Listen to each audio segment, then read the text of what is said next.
Hello, my name is Chris Forrester. I've made this video to share with you all a project Zeb and I have been working on during 2019. The project started out due to the need to streamline the resources available for Blitz Basic, so that new users could be up and running quicker and have a modern manual to reference and read from. The original Blitz Basic manual was feeling outdated and had some errors, and in some instances a lack of information useful to a new user. Our manual hopes to address these issues. We've also found that to install Blitz Basic with all the updates and patches involved many files, each being ran one at a time. Our project has two goals. Firstly, improve the manual for readability and bring a more modern style to it, and secondly, create an installer that had all the good bits ready to go. We set about improving the manual first. We were in luck, as on EAB, the user MacGyver had already scanned and processed the manual into text, using optical character recognition software. We used MacGyver's work as our starting point. Zeb proceeded to reformat the raw text. As he was doing so, he noticed many errors. For example, the word blitter was blister.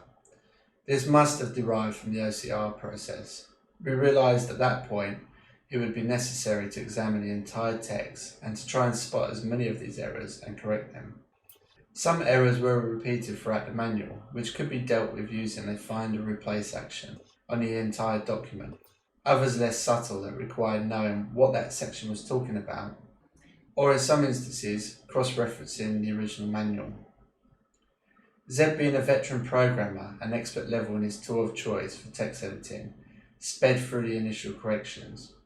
You can see here recordings Zeb made of part of this process. This has not been sped up, he was just insanely quick at working through this all.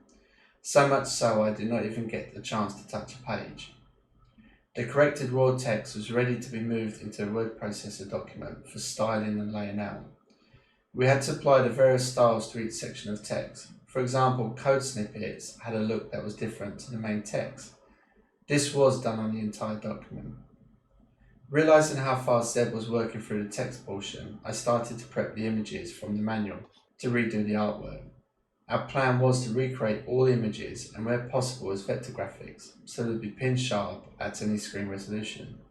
However, Zeb had not used the program before for drawing vector graphics, and when he saw what I had recreated in the initial images, he was interested in learning to do some himself. Turned out he had so much fun doing so, he did his own version of all the images. Zeb also made screenshots to replace the old ones and threw in a few Easter eggs as a nice extra touch. See if you can spot them. Next step has been reading and rereading what we have so far, to try and catch the last mistakes, something that has been taking up a lot of our time. I'm sure once released we will find more errors, but we're hoping the community helps and reports anything they think is an error, so we can update the document. The plan is to see if there is interest in getting these printed, so you can have the ultimate reference book at hand. We have looked at various companies that can print low volume A5 wire binding books on demand, which we think suit the style for a reference book of this type. We were thinking a group purchase could help drive the cost down, and would like to see how the community feels about this idea. The manual was the first goal. Our second goal was running concurrently. I had been looking at the most recent Blitz Basic installers and various fixes for them to see what we needed to create an improved version. Third-party libraries have been selected to include, and we were discussing how best to deploy this all. Whilst our work was ongoing, I saw a post again from MacGyver on EAB. This time he had fixed the installer that goes with the ultimate Blitz Basic CD-ROM and added some pre-installed libraries, exactly what we had hoped to do. Zeb and I reached out to him and tested his work. With our feedback and a few iterations of testing, we were installing Blitz Basic with all the bells and whistles with a single installer. Thank you MacGyver for another great contribution to the Blitz Basic community. So we have our initial release, providing solutions for our two goals. I felt the hard work deserved an official online presence. MacGyver coined his installer Ultimate Blitz Basic Plus. The name struck a chord with me. I abbreviated it to UBB and purchased the web address www.ubb.plus. The intention is to host the most up-to-date version of the installer and manual, and perhaps long-term build a community that can share knowledge and discuss projects they are working on. Next for Zeb and I is to release a series of books that cover the reference manual for the popular third-party libraries. Most of these only exist as Amiga guide files, so have required a fair amount of repurposing of the raw text before even getting to the word processing stage.